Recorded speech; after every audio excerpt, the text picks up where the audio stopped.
I once again put myself through playing hours of Roblox horror experiences, and oh boy do I have a mixed bag today. This process was atrocious and boring to sift through tons of Roblox experiences, so make sure you give this video a like and consider subscribing after. In this video we're going to be exploring the terrifying,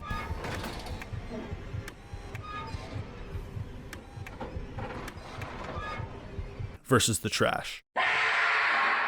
That was scary. It's also pretty scary. Bazinga! My only guidelines for this is no brain rot or intentionally goofy horror, only the ones that are intended to be scary but fall well short of that mark. The scariest game I can possibly think of is... But according to the AI overview on Google, it says that the scariest horror games are The Mimic, Delusional, and Mr. Beast Horror. I also want to note that while there's a lot of bad horror here, most of it is just downright boring. Man, I swear I have deja vu because this looks a lot like a few other games I've seen. Like, the exact same. You know, you gotta love those generic cookie cutter games that dilute the horror video game industry. Quantity, not quality, is the new normal. Anything to make a quick buck. When we first joined this game, we're hit with a car that sounds like a lawnmower. That isn't really moving because the creator couldn't be bothered just to choose a car that, you know, had moving wheels. This is followed by the boring text on the screen explaining how it's our first day at work and how there's conveniently a killer on the loose in our area, described as Rich Guy. As we arrive to our new pizza place job, our coworker reminds us of the killer that's on the loose and to keep a lookout for him. It looks like this takes place in an alternate universe where Mr. Beast is a skinhead. Finally, our first customer arrives and says the prices for a normal pizza is too expensive and asks for a discount. It's $7.49. Crazy thing is how much of a common occurrence this is when you work retail. So far it's realistic, but it's lacking horror. So to cook the pizza, you have to grab it and throw it into the fiery depths of hell and somehow it comes out cooked perfectly. And then give it to the customer. What a nice guy. Time for our second customer. He looks exactly like Jimmy. The resemblance is uncanny. After asking for a free pizza and getting denied, he makes a vague threat and leaves. Now, we're on to our third customer, and I was trying to be nice and make jokes to pass the time, but it's so incredibly boring. No tension is being built with this story so far, and I'm tired of being verbally abused by customer. After that customer, we're presented with the real gameplay. More repetitive tasks and spraying roaches. And oh god, here's another customer. Yep, you're banned. I have no idea what's going on or even what this is about because it just feels random.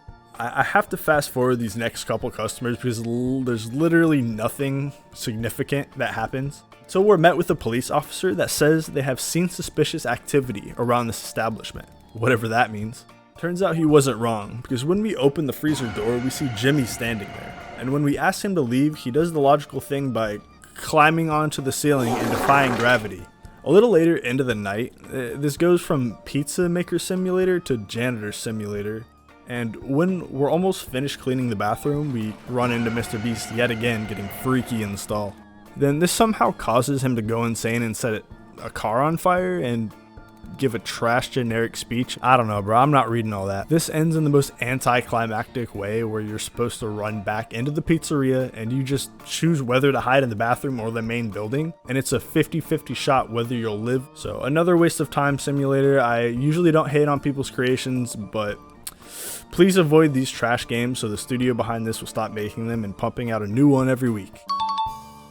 Now, good is a subjective term and some people may not agree, but I think a horror game that is able to throw you off in a horrific and unexpected way should be considered a good horror game. That's why I included Sonic Save Robloxia. This is the definition of looks may be deceiving. When loading this game, it hits you with odd text, like some sort of entity talking to you. After, we're sent along on our journey to help Sonic save Robloxia, with what appears to be an old Roblox game from 2009 where you just kind of walk through different terrains and read text. There's no actual mechanics. This hit me with a huge wave of nostalgia and reminding me of the good old days in this game. A much simpler time. We progress through the story to defeat Eggman, completing the story and going back to the lobby to replay it, except the entity is back.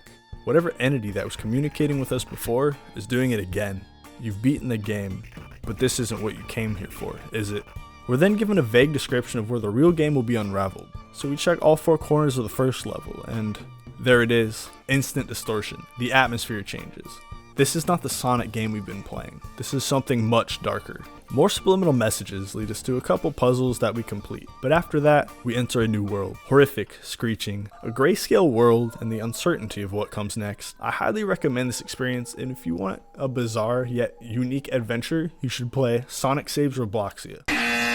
Three Little Pigs. Our second bad horror is based on a YouTube analog horror, which is based on a fairy tale, which I have covered in a previous video. But when you recycle things and try to create a remake so many times, it turns into slop like this, especially when you can't make a horror game. It's almost similar to the game we just played. Pull up a car, do dumb tasks, reevaluate your life because why are you doing this to yourself? Anyways, this one is much simpler, except for the first mission of the game. You have to meet the little pigs and they're like, yeah, we can help you with your broken down car, but we literally need you to do slave labor, collect things from the woods, and build 3 houses. Deal? Unfortunately, we take this deal and it takes me 20 minutes of collecting stuff from the woods to actually get anywhere in the game. They finally agreed to help us fix our car and hand us a gas can. How is it fixing our car when we just needed gas? I just built a whole neighborhood in exchange for a gas can. After this, the wolf decides to show up and give us an absolutely edge of your seat terrifying chase. And it just glides at us like he's on a hoverboard. We retreat into one of the houses, and what follows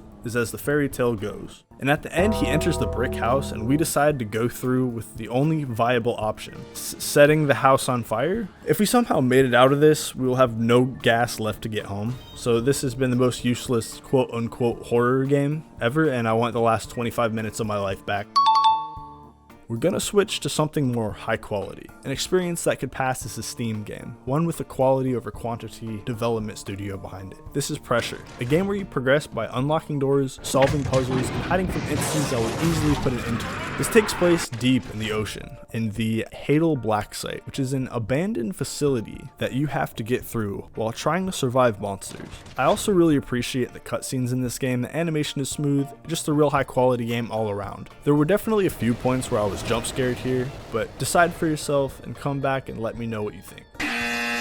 Grandma horror. It's like ever since Granny came out, there's always been horror games based on your grandma tweaking out. In this game, you spawn in an unusual house and try to find keys to open doors and get to the next room. Original, I know. We seem to have come here for grandma for some reason. I don't know, there isn't much lore here, so it's like this interior design was created by someone who has never been in a house before. What is that? The only actual threat are these spiders that just slide across the floor and are pretty easy to avoid. That and like maybe 2 jump scares. As we progress, we realize we're being watched, but by who? The next jump scare is just that one old lady from SpongeBob.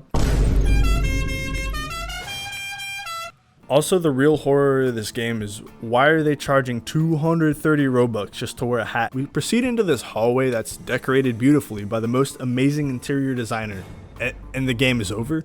Literally nothing happened. I got nothing from it. No story, just Granny.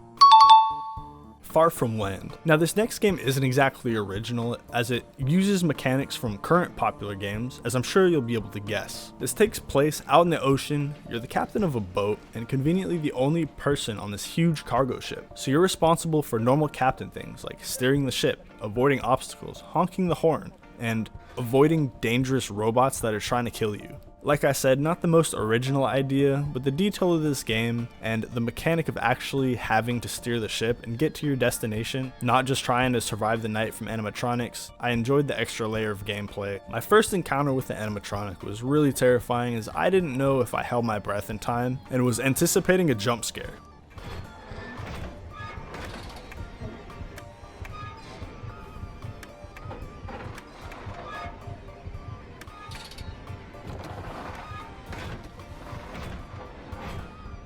And of course, as you progress each night, it gets harder and harder and you experience more and more. I absolutely love playing fun Roblox games, and it's rewarding when I find good ones, but when I have to sit through hours of horrid gameplay from bad ones, it's just really exhausting. So be sure to like and subscribe for more.